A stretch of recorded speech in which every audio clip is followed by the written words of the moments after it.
Hey guys, Ramblin' Man Moto here, coming at you on a cold day here in the 20s here in the Commonwealth of Virginia. So I thought I'd share a little project. I'm going to record this footage and we'll see how it goes. Uh, if you watch my channel, you know I own two Indian motorcycles. I own a 2022 Indian Springfield, and I also own this 2022 Super Chief Limited. The birthday for the Springfield's coming up, at least for me. I bought it the day after Christmas last year. That was a fun purchase. The Super Chief Limited, I also bought used from a Harley dealership where a guy turned it in with like 300 miles, I think was on that bike when I bought it. And I was an older fella, and he ended up buying a Harley trike. But anyhow, what brings me to today's project is I've been riding that Springfield almost exclusively since I bought it, and not much on the Super Chief, but I have a seat project going on with the Springfield. So I pulled out the Super Chief the other day, and when I was making the video, I went over some bumps, and it's like getting a chiropractic adjustment, and it just bottoms out and it hurts. And one of you in the comments said, well, doesn't that thing have an adjustable rear shocks? And you know, it hit me. I've been complaining about those shocks every time I ride the bike, and it hit me that I don't think I've ever looked at the rear shocks to adjust them. The Springfield has rear air shock, which is great, and I probably need to revisit and make sure that thing hasn't need to be refilled. On the Indian Scout, which is my first bike, I didn't even remember. I was such a newbie on that one, and I don't know. I think maybe I adjusted. It's been a few years, so I've completely forgotten. But anyhow, on the Super Chief Limited, that comment made me go and kind of look up. So I have the owner's manual.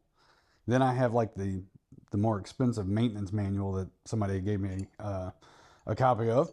And then I have the Indian user forms, right? So I checked out the owner's manual, and I'll see if I can post some of the instructions as I go along here. But you know, the owner's manual will always say like for Chief models, and of course there's like, you know, the Chief Bobber, the Chief, the Super Chief, and then this is the Super Chief Limited. And so sometimes I think the instructions for a Chief Bobber, for example, are different than a Super Chief Limited. But when you get the manual, I think it's just for like the whole Chief lineup. If you guys know better than me, just leave it in the comments. But at least that's been kind of my observation, is that a lot of these might be for more like the Bobber or the Chief setup rather than the Super Chief Limited. And I think there are sometimes subtle differences. And on one of them, the instructions say remove the seat to adjust the rear sag. I've looked right before I started recording. I don't know why I would need to remove the seat. So anyhow, I watched that as a subject source. Then I Googled YouTube videos, and there was like a single video. If you're watching this one for this specific purpose, maybe you stumbled upon the same video that was for an Indian Chief Vintage. And that really didn't apply here, other than it was interesting to see it. And the owner's manual talks about a very, I don't know if it's complicated, it's cumbersome, where you're supposed to lift the motorcycle up on a lift, take a measurement of the rear shock completely extended, and lower the bike back down, remove the right saddlebag, have all of your equipment on while you sit on the bike, and a partner comes and measures another measurement, and then you subtract the difference, and that tells you the millimeters or something that you adjust the sag on the rear suspension. Yeah, I don't see that happening. Like, I just, you know, I don't know. I'm out here by myself most of the time too. I hate to ask my wife to come and help with this junk, but I mean, if she was around, maybe she could help with that. I saw another YouTube video where a guy basically measured with like a nail the distance, and it let him sit on the bike himself and hold the board back. That was pretty creative. So then on my Indian discussion forums, I had searched this topic through the forums and found, of course, other people asking some of the same questions. They didn't all quite hit the buttons that the questions I needed answered, but there was a lot of similar questions. And it seemed like people either did that cumbersome process and complained about it as being cumbersome, or they just turned the tension 1 to 2 rotations and then took it for a ride and see how that felt. And I'm probably in that camp. But I went ahead and posted my own question because some of these were outdated. I didn't know if the bikes have changed, if anything's better. But I also really wonder, you know, there's the owner's manual that idiots like me will, you know, get and try to follow to the letter. But then people who know what they're doing will tell you, don't do it that way, do it this way, do this, do that, do that. So on the Indian forum that I'm on and I follow, I post the question, and the first response I get, which is a real pet peeve of mine, was, take it to the dealer.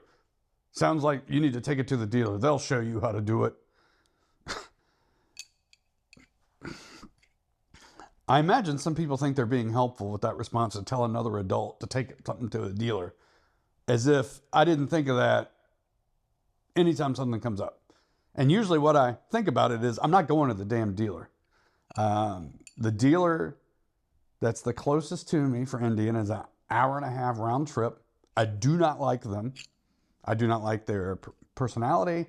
I don't like the fact that it's interesting. I don't see any of them ever riding motorcycles. Somebody pointed that out to me, and once I've seen it, I can't unsee it. And one thing's for sure, I'm not strolling in there and having anyone be helpful to show me, hey, can you show me how this rear suspension gets adjusted?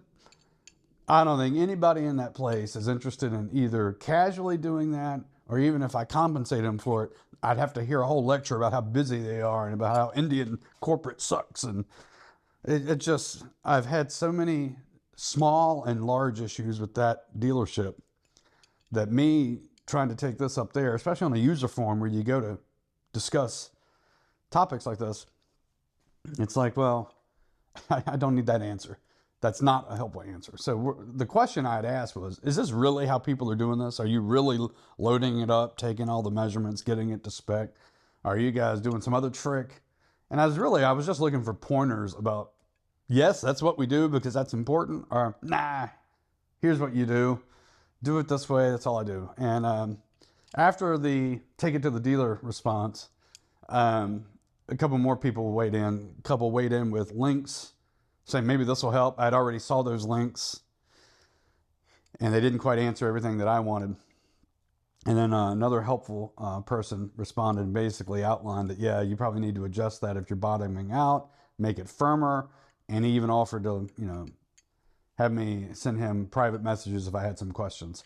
So anyhow, that was kind of the range of responses on this thing. What you do, or at least what I think you do, and I'm going to share this video as a newbie to all this stuff and see how we get along here, is that basically what's been happening is I bottom out on bumps. There's one bridge that I go through where it bottoms out and then you go back up a hill. And every time I hit that, you know, I've started standing up a little bit, just slightly. And then there was one the other day I had on the video I recorded prior to this one. Man, it hurt my back. So I'm glad the commenter brought up adjusting. I'm going to see if I can adjust them, which involves removing the right saddlebag. I'm not going to lift it. I'm not going to take measurements. This guy on the forum did tell me to maybe mark it with like a Sharpie so that I could track how many, you know, rotations, because you have to do left and right equally. You can get to the one on the left without removing the saddlebag by going underneath. I looked at it right before I started recording, and it was a bit awkward. So I may end up removing the left saddlebag just to have easier access to it, because it's not really hard to remove the saddlebags. These are the tools. I had 2 of these. I don't know if 2 comes with the bike, or if I had one left over from the Scout that I forgot to pass along or something, but these are the tools here. And So one thing is with both of these tension nuts, I'll call them at the bottom. You have these two, I guess, nuts that you unlock the top one to loosen it, and then you rotate the next one. They're both on the bottom and not the top. So to get under, one on the left side with the saddlebag on, you got to go underneath the bike. So it would be much easier if it was lifted. And I do have a lift right there. I get a little nervous every time I use it, and I haven't used it a ton. I don't know. Maybe I'll end up putting it on the lift, or I might just remove the saddlebag. I'm going to undertake this real quick. It is really cold, and I might have to like put on the heated gear or something if I go doing a test ride. But I just wanted to see if I could do this.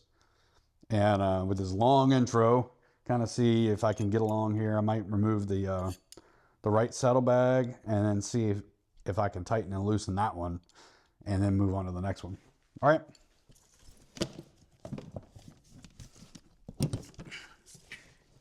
All right, so saddlebag is off. All right, so here's what we're working on. This is one rear shock, and you loosen this one, then adjust with this one, and that will change the preload.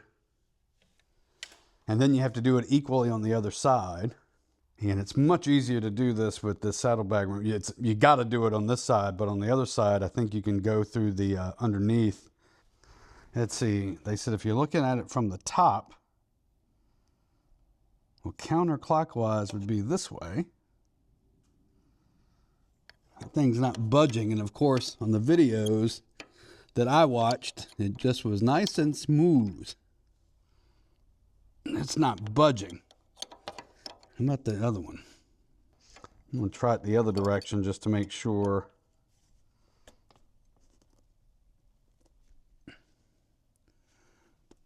Well, the whole thing's moving. All right, so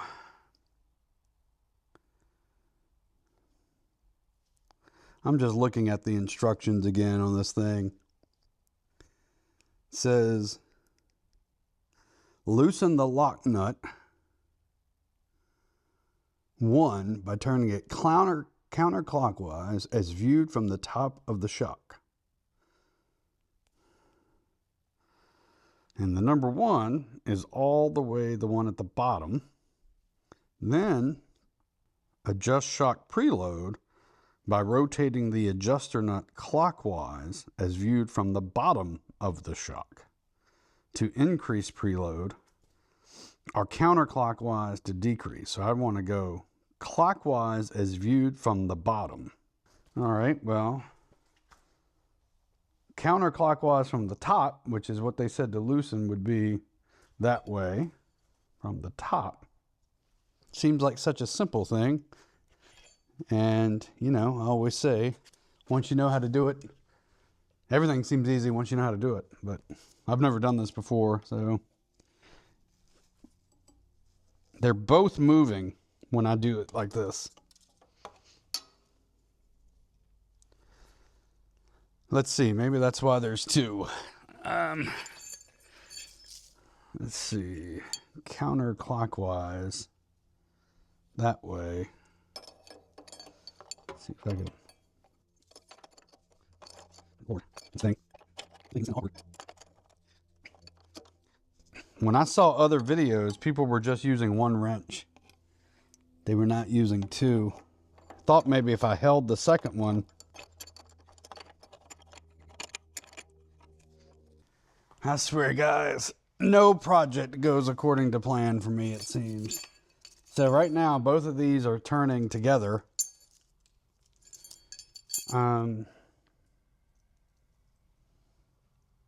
I'm considering whether to spray some lubricant in there.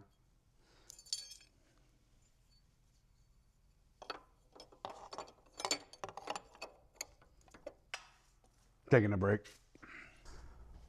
All right, guys, a guy online who's been helping me out confirmed for me he had to use both spanners to hold. So I came and put a little more elbow grease into it, and got the first one loosened that needs to be loosened. Now I'm going to play around with tightening it up.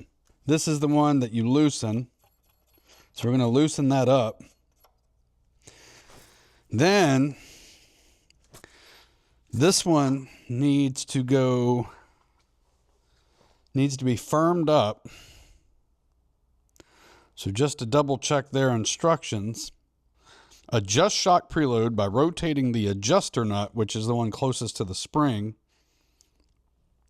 clockwise to increase the preload, or counterclockwise to decrease preload, as viewed from the bottom of the shock. So from the bottom of the shock, that would be going this way, I believe. And I'm gonna put, let's see, a little marker on this one so that I know when I've done a full rotation.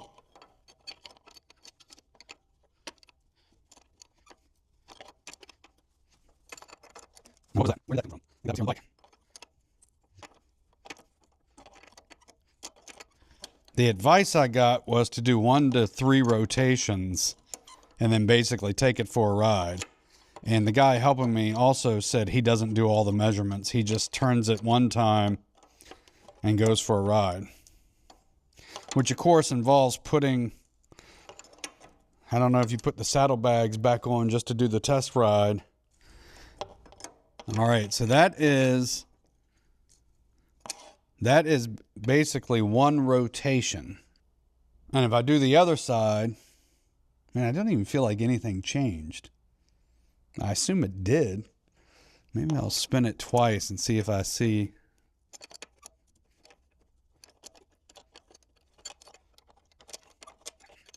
I can't imagine having to change this like if you had a passenger and then not a passenger. This is such a convoluted way to have to do it.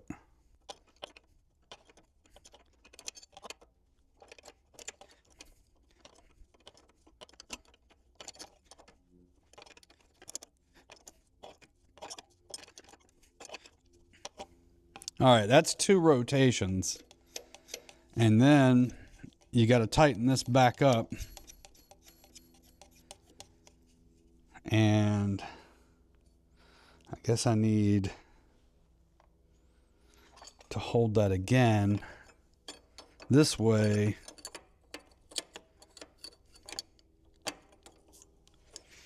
While I tighten this up.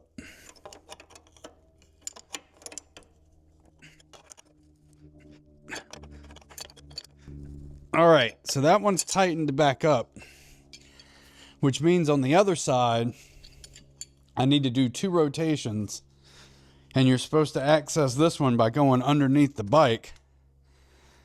And I'm considering whether I want to do that. I just don't see how doing this under the bike basically sounds like that. I don't think I'm going to try that from under the bike. I just think it's going to be to get both of those spanner wrenches in there. So when I look under here, to get both of these spanner wrenches in there at an awkward angle without lifting it up would seem very difficult. So I think I'm going to take off the saddlebags, and it should be a lot easier to do it that way. Just a little bit of a hassle. Also, you know, when I did a word search on suspension, it also popped up on a headlight adjustment that it said first make sure you've got your sag set, because it's going to change the angle of the bike. And some people said there was something to do with the front shocks as well with the ride, that it improved or either got worse based on how they adjusted the rear. But it's interesting that the manual points out that you have to make sure you do that before you adjust the headlight. And I don't plan on adjusting the headlamp right now after I do this either. These lift up, I think.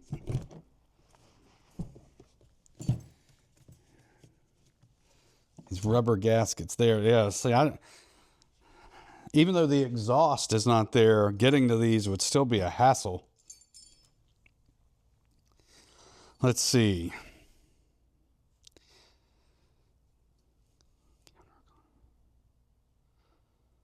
It's got to go that way. So we're going to...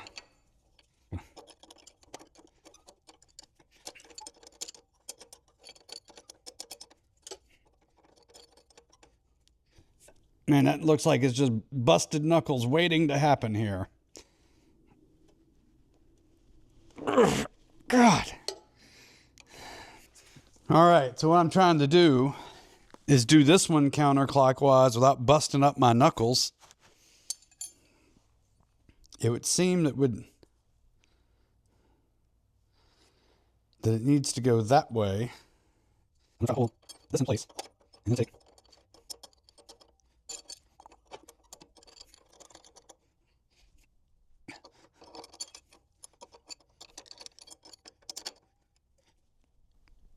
It doesn't seem right. I'm going to try it the other way.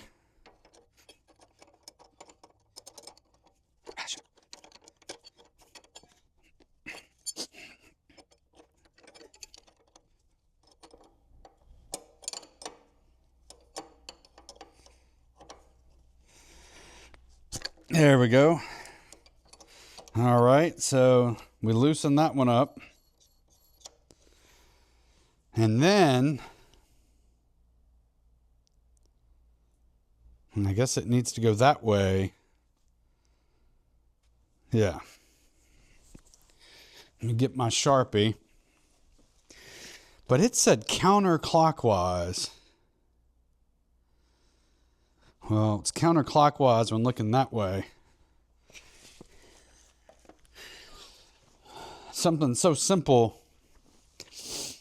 And again, I know there's going to be snarky people that were like, duh, man. You shouldn't be working on your bike, man, if you don't know counterclockwise from clockwise. All right, I think it needs to go 2 full rotations. I'm going to make sure of my instructions again of what it said. I want it to increase and make it firm, so it says clockwise as viewed from the bottom of the shock. But see, it said counterclockwise from the top to loosen this one.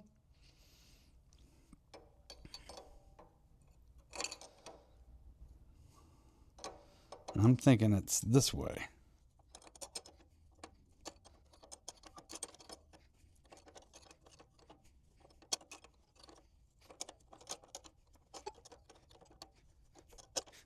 I can say I'm a big proponent of air shocks right about now. All right, that's one rotation. I honestly can't see it doing anything. Maybe you guys can in the video. All right, that's 2 rotations. Tighten that back. And to tighten it more, let's see, we were going this way. So we're going to hold that here. And tighten here. So, do I try to ride like that and test it, or put the saddlebags back on? I guess I should put the saddlebags back on to do a real world test. All right, guys, I got both of the saddlebags back on. No project for me goes straightforward, and that was no exception. I was having a little bit of issues. And then you see this little thing here on the mic that's called a dead cat. I had run into the house to get a couple of the new bolts, switched out batteries, and between there and coming back out here, which took about a minute and a half, I lost it. This is my backup. I can't find it. And I have to admit, I'm not taking it very well. Serenity now! Of course, all these little things are overpriced. I think this one's made just for this mic. It snaps in, but it'll come off if you just push your finger hard enough, it'll come out. It's gone. I've taken the coat off. We've looked around with a flashlight. One of those days. And it's so cold and getting dark here that I'm not sure I can actually test this bike to see how it feels after I did the shock adjustment. I'd really want to put on some heated gear to go out, and I may yet. It's like 23 degrees right now, I think. And so I may just have to wait till later this week to ride it out. All right, so not sure if this video was any help, but at least tracking how to adjust the sag on the Indian motorcycle. All right, see you on the road.